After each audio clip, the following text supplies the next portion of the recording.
How does an individual or organization deal with all of the quickly changing social sites used today? Changes are constant in a world of social. As consumers, we're always looking for social sites which better fit our need for information and privacy.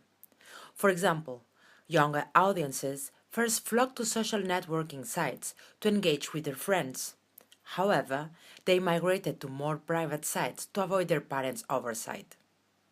Another example is when the site changes our relationship towards us, like in the case when they start offering advertising for the first time. Regardless of our motivations, we will move from one social site to another as our network moves. And regardless of why we move, change is constant. So we need a plan for change in our social marketing strategies. Like a surfer, we need to ride the change wave to succeed in this new digital marketplace. The question is how? To succeed in using social, there are three principles you need to develop to manage change. The first principle is to classify sites by their function. Later in this video, we will discuss the social pyramid. It is designed to classify all social sites into one of six categories based on the role they play in the world of social. Rather than reacting to the change, you can classify a new site and quickly determine if you need to alter your social strategies. If the site is in a category not used by your high-value markets, take no action. If it is, you need to determine if your high-value market are moving to it. It makes change more manageable.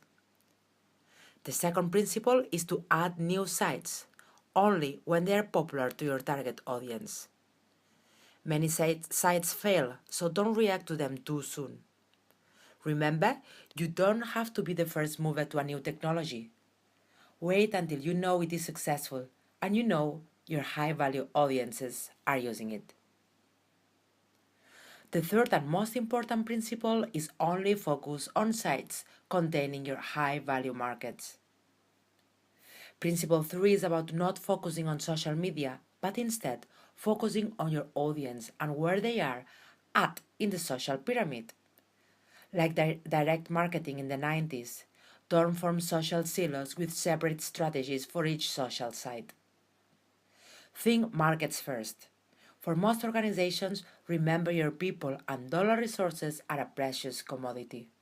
Don't burn them developing social sites you don't need. Now let's look at the social pyramid, which contains 6 classification levels. The key is the pyramid is not structured by site size. After all, Facebook is huge, but it's structured by the depth and types of conversation happening at that level. For example, think of social conversations about cancer. In social networks, the conversation is likely to be about someone who just learned they have cancer or are fighting it. Their friends and families will discuss it. However, these conversations are likely to be more about who has cancer rather than deep discussion on treatments and solutions. Lower down in the pyramid, the discussions will become much deeper and more focused on cancer itself. The key is that the lower you go into the social pyramid, the deeper and more focused the discussion of any topic will become. See you in the next lecture.